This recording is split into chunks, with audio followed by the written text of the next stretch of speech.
Bienvenue! Je te propose de continuer dans cette vidéo le module sur la nomenclature en chimie et d'aborder maintenant donc les cétones.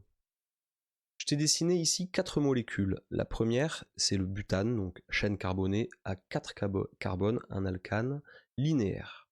La deuxième molécule, c'est le butanol, donc c'est une chaîne carbonée à 4 carbones avec un groupe hydroxyle, ici en dernière position, qui confère une fonction alcool à cette molécule.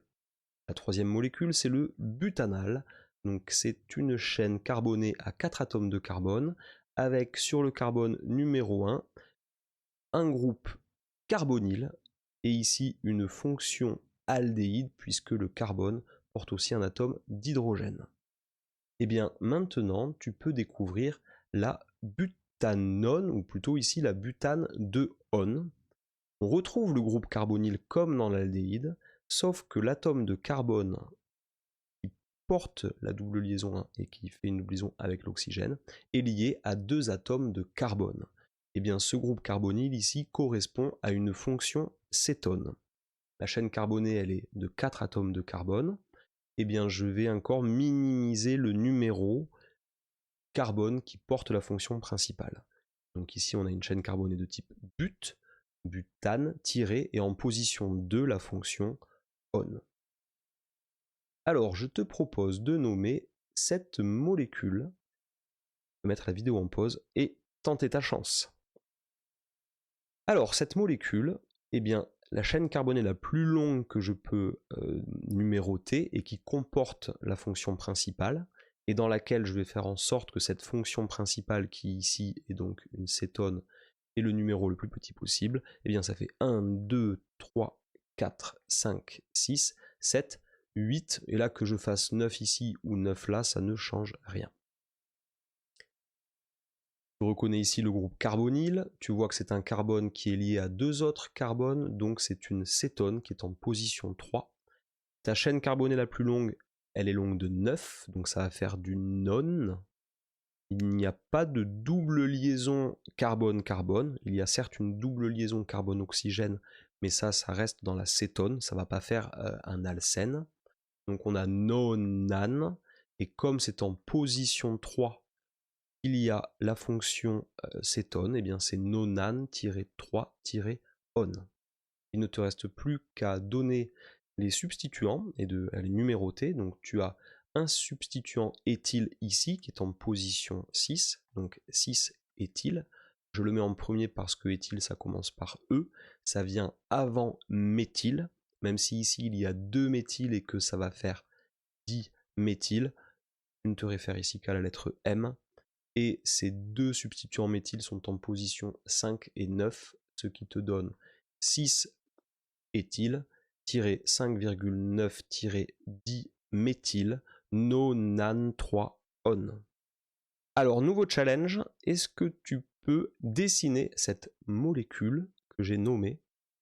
Gros challenge, je te laisse mettre la vidéo en pause.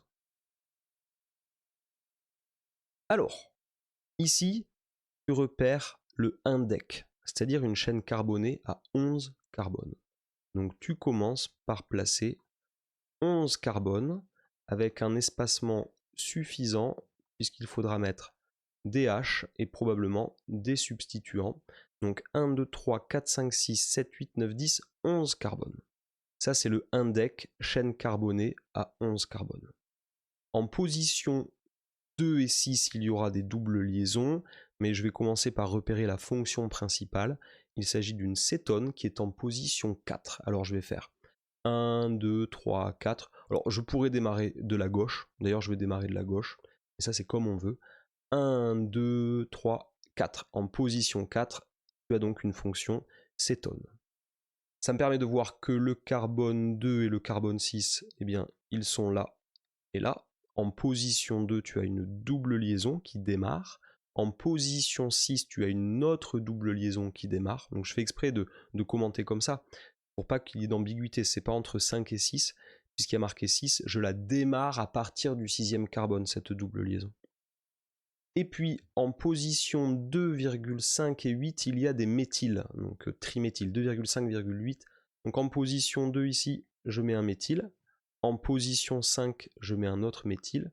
Et en position 8, je mets un autre méthyle. Ok. Donc ensuite, tu veux placer les substituants éthyl. Il y en a 2, puisqu'il y a marqué diéthyl. En position 6, il y a un éthyle, donc CH2, CH3. Et en position 9, il y a un autre groupe éthyle, CH2, CH3. Et bien ça me paraît pas mal. Donc en position 6, j'ai dit un éthyle. En position 9, un autre éthyle. En 2, en 5 et en 8, tu as du CH3. C'est une chaîne carbonée à 11 carbones, la plus longue, oui, 11 carbones, avec en position 2 une double liaison, en position 6 une autre double liaison, tiré 4, tiré on. Voilà, bravo à toi si tu as réussi, puisque c'est quand même une molécule plutôt compliquée. Eh bien, je t'invite à travailler la suite dans la prochaine vidéo. Je te parlerai des acides carboxyliques.